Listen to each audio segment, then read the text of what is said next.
Hello and welcome to episode 12 of the Estate Planning Academy. I'm your host, Gary DeWitt, and this is the internet's most passionate show about estate planning. Today we're going to talk about choosing between a trust and a will.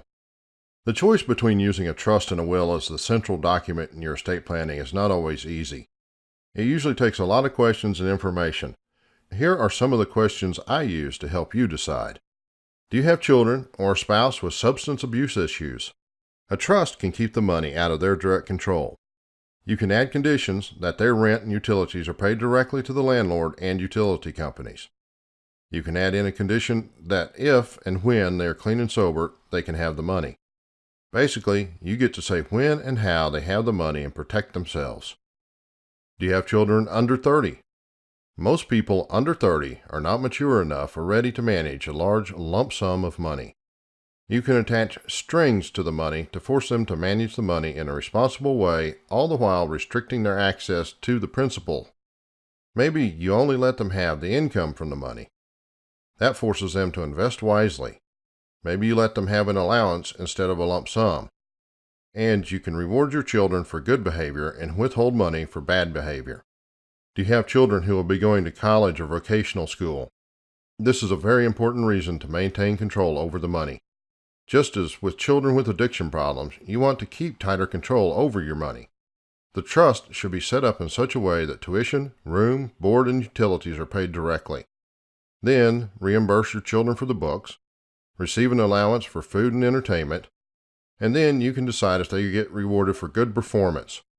At graduation, you can further reward them with a lump sum to help them get started without incurring more debt.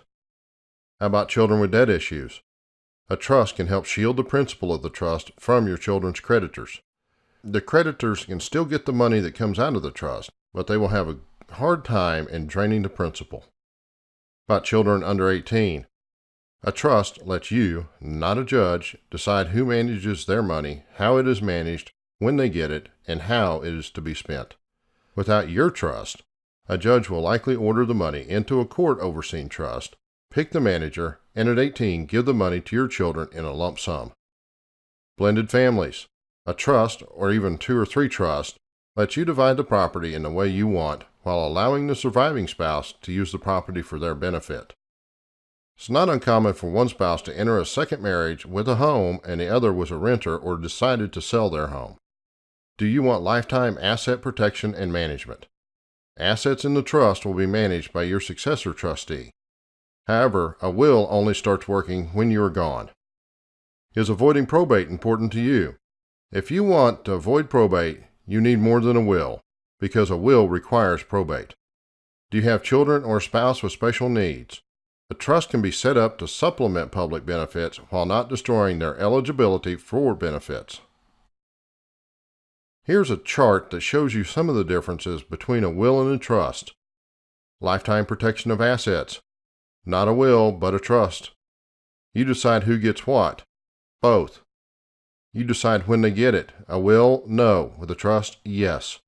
Keep control of the money. Will, no. Trust, yes. Protect children from themselves. Will, no. Trust, yes. Avoid probate. Wills, no. Trust, yes. Provide for special needs in both a will and a trust. And resolve second marriage or blended family issues. With wills it's difficult, with trust you can do it.